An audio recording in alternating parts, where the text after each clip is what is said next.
Boa noite, caros telespectadores, bem-vindos ao 10 Minutos com a Política. Hoje vamos analisar ou avaliar a situação política e democrática dos países africanos, em particular Moçambique e Angola. Para o efeito, temos em estúdio William Tonet, professor universitário e jurista, que vai nos ajudar aqui a avaliar esta situação política em Moçambique. Primeiro, William Tonet, desejo boas-vindas a Moçambique e boas-vindas também aqui à MBC TV, em particular ao programa 10 Minutos com a Política. Saudação, é sempre um prazer estar aqui e podermos dialogar, trocar algumas breves impressões sobre o nosso continente que está a fervilhar. Exatamente. Bom, como é que olha, como é que avalia a situação política aqui em África, em particular Moçambique e Angola? Eu tenho dito que Moçambique e Angola são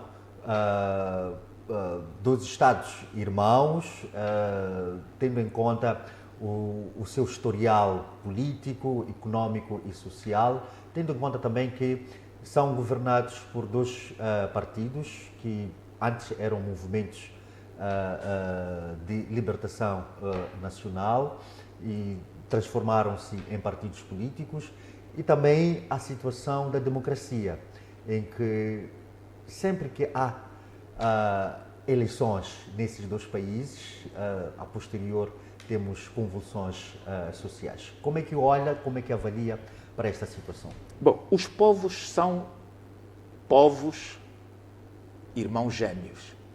Os governos são siameses e há essa grande diferença.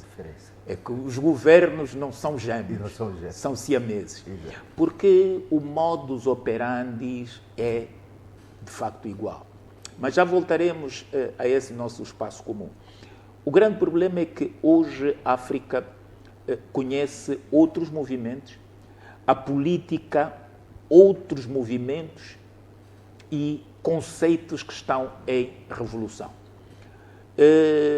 Nós temos, por exemplo, aquilo que está a ocorrer hoje no Sahel.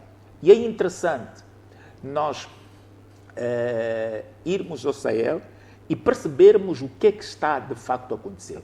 Bom, as pessoas dizem, foi um golpe de Estado, eles são golpistas, foram logo sancionados pela CEDEAO, pela OUA, União Africana, por setores das Nações Unidas e União Europeia. Sim. Mas a única diferença é que eles saíram dos quartéis e foram para o centro da política. Mas aqueles que, sem farda e sem armas, estão no poder, são igualmente golpistas. Portanto, não pode haver uma diferenciação de conceitos, porque os golpes constitucionais que se realizam com a alteração permanente das constituições e das leis para favorecer um ente jurídico constitucional têm a mesma latitude que o outro, que é do militar que sai do poder. Agora, qual é o objeto fundante disto? É interessante saber o que é que efetivamente justificou aquela medida extrema. Ora, a situação estava boa após a independência? Depois da França, os sucessivos governos foram atendendo a situação das populações? Não. Inclusive as riquezas minerais, para você ter uma percepção, nós temos uma em três centrais nucleares na França são abastecidas com urânio que sai do Níger. Ora, e 80% do Níger nós temos falta de energia. Mais 0,8% a França comprava urânio quando está a 80%. Portanto, tudo isto, a multiplicação da fome gerou as condições objetivas para uma alteração. Qual seria essa alteração? Todos nós, obviamente, gostaríamos que fosse através de um processo democrático. Mas esses países têm processo democrático? O próprio Ocidente estimula este processo democrático? Não.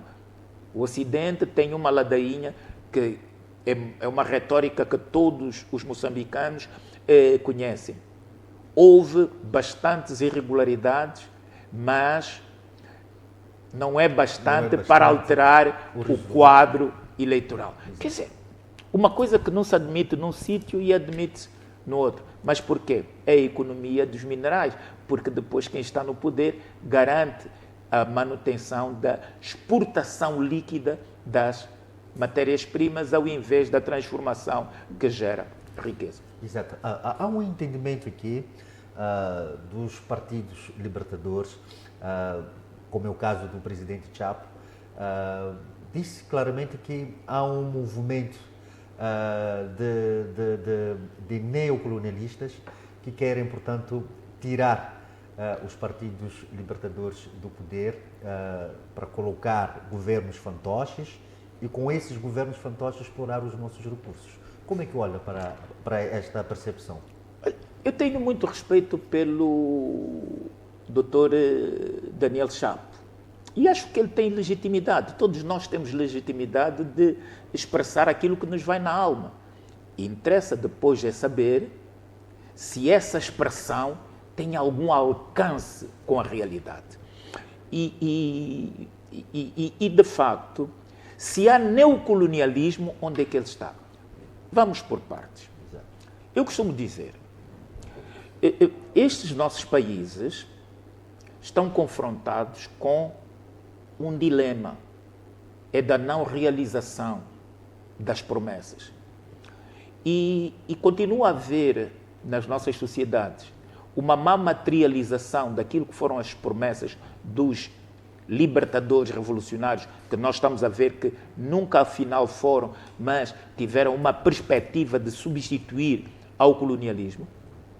Não decidiram bem, querem em Moçambique, querem em Angola, o racismo e o desenvolvimento. E veja, onde é que está a Tudor de Moçambique? Onde é que estão as indústrias que eram da província de Moçambique? Elas transitaram para aquilo que deveria ser depois a República. Acabaram. Onde é que está a realização das cidades? Diga, e eu vou estender isso para o meu país. Uma cidadezinha que tenha sido construída no pós-independência. Uma cidadezinha. Um plano quinquenal para dizer que vamos acabar com os bidonville. Onde é que estão? Um bairro que aqui tenha sido construído dentro da planilha do casco urbano, com as devidas extensões, para dizer que é o prosseguimento ou o alargamento das cidades. Nós não temos isto.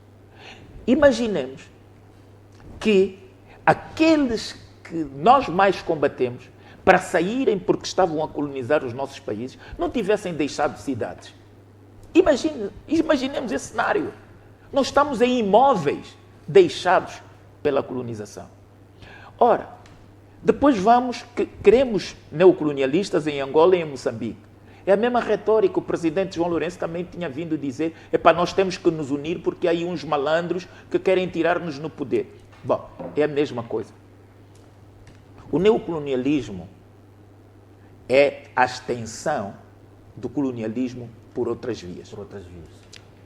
Ora, quando você regride a situação que herdou do colonialismo, você, afinal, não queria combater o colonialismo. Porque você agora é o neocolonial. Queria ter a mesma fileira de criados, queria ter os mesmos carros, as mesmas casas, queria ter dinheiro sem trabalhar. Exato. Quer dizer, você não queria ser rico, queria ser um endinheirado. Era substituir, praticamente. Exatamente. Então, eu penso que quando você não realiza aquilo que são as tarefas fundamentais de um Estado, não precisa perguntar onde é que está o neocolonialismo. Mas, Moçambique tem riquezas excepcionais, tal como Angola. Você sabia que o Profit Oil, que deveria beneficiar o desenvolvimento de Moçambique, é excluído de qualquer equação. E as empresas multinacionais que exploram as riquezas não domiciliam os lucros em Moçambique. Já se perguntou porquê? Quer dizer, bastava que eles depositassem aqui 1%, mas devia ser 10%, devia ser 90%. Nem chegam aos 10%. Eles aqui só fazem a retenção para os salários e para os impostos. Sabe o que é que daria 1%? Vamos começar por 1%. Estas grandes empresas domiciliariam nos bancos locais. E isto, o dinheiro não pode ficar parado. Quem quisesse, mesmo as empresas de prestação de serviços, agora no gás, no petróleo, nos rubis, poderiam não ter dinheiro, porque são moçambicanos, estão a começar agora no empreendedorismo. Iam ao banco. E o banco tinha lá dinheiro parado, destas mesmas empresas. Seria para financiar o próprio desenvolvimento. Haveria uma geração de empregos brutal. Os bancos teriam dinheiro e, inclusive, divisas que iriam desafogar a pressão sobre o Banco Central. Isto não é feito por quê? Porque há uma tendência. Portanto, nós temos que verdadeiramente virar as nossas ações para o desenvolvimento multifacetado dos nossos países. Ora, mas não é isso que existe. Não há um combate contra a pobreza. Infelizmente, o que é que fazem os nossos governos? Combatem os pobres. Quando deveriam combater a pobreza. Aquela bala que as nossas polícias têm, que em vez de serem de prevenção, serem de borracha, são de guerra, né? Deviam ser disparadas contra a pobreza, contra a miséria. São disparadas contra quem? Contra os pobres. Quem é neocolonialista? Vamos deixar a consideração de quem fez isso. William, não se levanta aqui uma questão de estes partidos não aceitarem que os africanos, África hoje em dia, tem a população mais jovem e mais ou menos instruída, que já está a despertar alguma consciência daquilo que é o processo de governação. Estão esses dois partidos, falo do MPLA e a Frelimo, estão a ignorar esta parte. Diga uma coisa, quando eles quiseram lutar contra o colonialismo, o que é que eles fizeram? Pegaram em armas. O que é que o Salazar disse? Eram terroristas. Sim. Queriam atentar contra o Estado Novo, não é? Porque nós éramos o país multirracial, havia integração com as colónias, não é isso. Portanto, eles diziam que havia uma insatisfação, porque havia exploração nas machambas, havia exploração. E o que é que mudou? Qual é o desempregado moçambicano que beneficia do fundo de desemprego? Não é? Portanto, o grande problema é nós termos que aceitar. E nós não temos este fundo de desemprego, não temos. É para ver. Mas você também, que combateu durante vários anos o colonialismo, veja, ironia do destino. Com que leis você hoje gere os destinos? Com as leis coloniais. Nós não temos leis moçambicanas, nós não temos leis angolanas. Quer dizer, é um sofrimento nós vermos que o direito comparado não é comparado. É um direito totalmente igual àquele que nós dissemos que tínhamos que combater. E as restrições que o uso capião fazia prevalecer no período colonial, a Frelimo e o MPLA fazem-no agora. Então, a Frelimo e o MPLA, nessa sua retórica, é porque eles deixaram de ser partidos políticos. Eles diziam que eram de esquerda.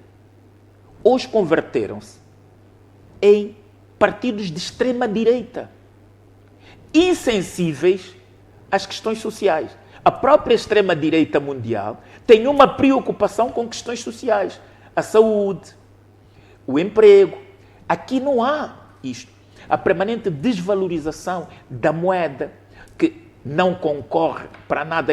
A moeda está circunscrita às fronteiras. Portanto, permite toda a sorte de especuladores. É só para dizer que eu penso que eles tornaram-se em centrais de emprego. Então, muita gente está nestes partidos, não porque ideologicamente esteja identificado, porque eles são o garante de um emprego. Sim, mesmo para terminar, William, houve os discursos dos dois presidentes de Moçambique e de Angola na Assembleia Geral das Nações Unidas. O presidente moçambicano, portanto, disse que Moçambique é um exemplo da democracia em África. E o presidente João Lourenço apelou, portanto, para que haja paz no mundo. Como é que olha para esses dois discursos? Mesmo para terminar. A paz faz-se com exemplos internos. Se você todos os dias bate a tua mulher, está esclarecido quando você falar de paz. Não é? De facto, é um exemplo de democracia. A democracia exercita-se com cada clamor popular. Se isso não acontece, não há. É como agora, nós vimos, ainda agora tivemos uma decisão em Moçambique do acórdão do Conselho Constitucional. Portanto, se o homem que pariu a ideia do tripé de soberania estivesse vivo, Charles Louis de Secondai, o homem teria morrido ao ouvir aquele acórdão da doutora Lúcia, com todo o respeito e consideração que lhe tenho. Acho que é uma pessoa com boas intenções, mas a política não vive só de boas intenções, principalmente a política jurídica. Ela assenta em pressupostos que devem trazer a normalidade na sociedade. Então, até o próprio direito é vertido. Há uma situação no 149, no artigo 149 da Constituição de Moçambique. A dupla função do Presidente da República é proibida. É preciso nós escapulizarmos o que o legislador material quis dizer. E a doutora Lúcia faz uma coisa excepcional. Vai a 75, aos acordos de Lusaka, para mostrar que a Frelimo era o quarto órgão de soberania e que, naturalmente, é o primeiro. Está a ressuscitar aquilo? Não. É preciso dizer o que é, pode ou não pode.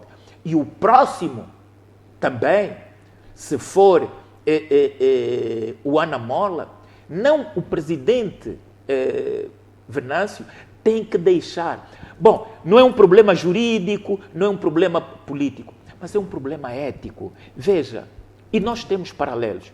Eles imitam e copiam tão bem Portugal, mas os exemplos positivos eles não pegam de Portugal. Nós temos um homem que emprestou eticidade na política e na política partidária.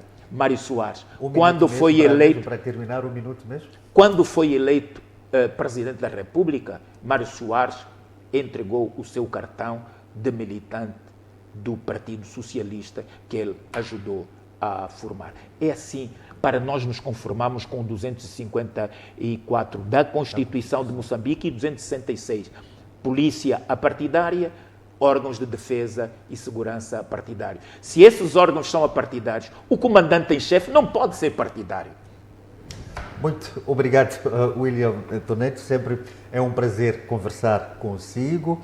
E muito obrigado a si também, estimado caro telespectador e internauta, que nos acompanhou neste programa 10 Minutos com a Política. Nós nos despedimos com promessas de cá voltarmos numa próxima oportunidade. Adeus.